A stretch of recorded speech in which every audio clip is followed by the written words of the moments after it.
Nandito na naman tayo ngayon sa ating channel. At ngayon nga, dahil sa sinabi ko last time na parang gusto ko magawa rin mag-lasagna, ay rin na nga.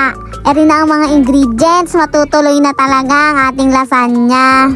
Ay anong arte na baga ng inyong mangyan at may palasagna na dati pa kamuting kahoy lang at mga kanin-kanin Ay di naman din mga kamangyan ay niluto ko na ering ating ingredients na beef para baga hindi agad lumamig.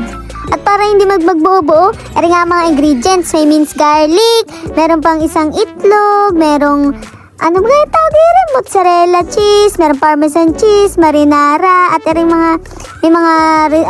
daming mga Italian spices and everything there. Ay bakit man din sa Amerika yung dami-dami mga ingredients pag naluto? Sa atin man din lagi, sibuyas at bawang, gisa-gisa man din. Ay di ni man din ay nagisa na ako nga nire. Ito yung pagkaluto ko ng beef. Nilagyan ko lang yan ng mga kung anik-anik na spices.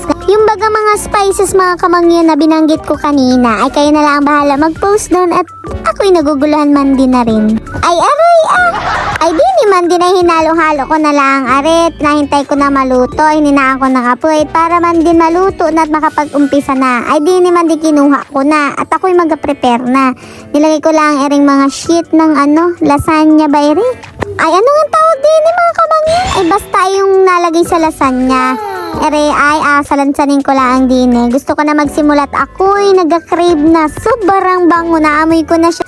Ay di baga ay magasalansa na ako ng ating lasagna. So naghugas muna ako ng kamay mga kamangyan at ito na ang ating white sauce. Ito naman yung pinaghalo-halo ko mga cheese. Mga parmesan cheese, mozzarella cheese. Ano ba yan? Basta yung mga cheese kanina. Yan, ganito na siya. Nilagyan ko siya ng egg and also everything there. It's so sarap, you know?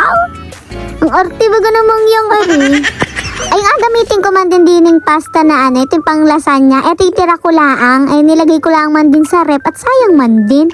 At na, gusto ko na magsalansan. Ito na ang favorite part ko man din mga kamangyan. Ay aroy, bakit naman ganari ang boses ko para baga akong nasa baul?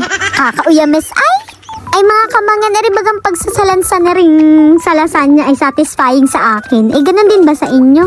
Ayan, nilalagay ko na nga sa gilid. Di ba may kawang din sa gilid? Para man ding graham, yung mga tira-tira mong mga maliliit siksik mo doon sa gilid. Ay para man din hindi sayang at nakakain din naman yun. Ay hindi man tayo nagatain ng pera. Uyames yan. Ay di naman din mga kamangyan ay tinuloy-tuloy ko lang ang pagsasalansan at matapos na ako bagay gutom na at bagay masarap at mauwi ang aking asawa ng aking hobby Rondi. O digay anong arte baga naman yan pa-hobby pa Ay di baga mga kamangyan ay spread ko na ang aking ginawang beef. Ay sinabay ko naman din white sauce natin para palagay-lagay na lang at patapos na tayo. Ay hindi ko man din alam mga kamangyan at ako'y nag-enjoy din sa paglagay-lagay nito at pagpapatas-patas. Nakakawala baga ng stress. Ako'y nalilibang Ay ano na yan.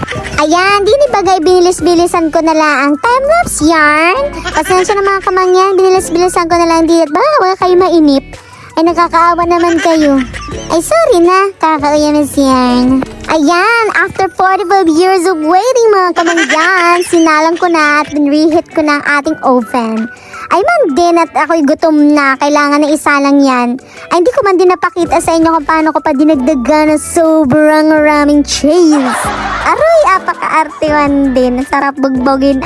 Ay dini, ay mapangalawang salang pa ako. Ay dinagdagan ko ng cheese sa ibabaw para maga-aesthetic, sobrang ganda picturean. Ako'y akainin lang, di naman. Ayan, dinagdagan ko na ng cheese kasi mas masarap di ba mga kamangyan pag maraming cheese. Aroy, anong arte baya? Dati naman ay pakanin-kanin kamuting kahoy laang. Ay pagbigyan nyo na at minsan lang ito. Ayan ang finished product. Ay di baga mga kamangyan, ay hindi ko naman din ginandahan ng presentation na parang pang MasterChef baga. Agay! At kami lang di naman na makain na rin ang aking hobby. Ay di pala hindi pa na kontento aring babaysot na arit. Ay siya'y nilagyan ng kisang ibabaw. Agoy kakauyamis ka. Hindi ka pa pala tapos dyan. Ay kinudkod na ng kinudkod ang cheese na yan. Sobrang dami na yan pero wag ka. Di ba't masarap ang lasagna pag maraming cheese, mga mangyan. Ayan, din nga mga mangyan ay feeling ko ay final nito. Pwede nito ipang master chef. Ilalagay ko na siya sa oven para ating lutuin na. Ito ay pangalawang batch na mga kamangyan ng ating lasagna. So, final na to. Ipasok na yan. Ayan, habang hinihintay natin maluto ang ating lasagna mga kamangyan, ay ako man din ay magalinis muna at ang daming dinong nalaglag na cheese. Magapunas-punas muna at magahugas-hugas muna ang ating mangyan. Ay after 48 years nga mga mangyan, ay ito na, naluto ng ating lasagna at tikiman time! Dini nga mangyan ako'y takam na at gusto ko nang kainin aring lasanyang are.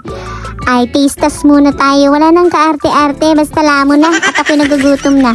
Ay, di naman din mga kamangyan. Ako'y kumuha na ng tinidor. At gusto ko ng tikman na ring lasagna. Ako'y gutom na. Anong sarap baga? Ay, ang aking lasagna ay ito ay aking version. Kanya-kanya naman tayo ng version. Pwedeng tama ang version nyo. Ay, walang maling version. Basta masarap sa inyong panlasa. Ayan lamang mga kamangyan. Please like and share our video. Pa-subscribe na rin sa aking channel. Bye-bye! Ay, ubus aroy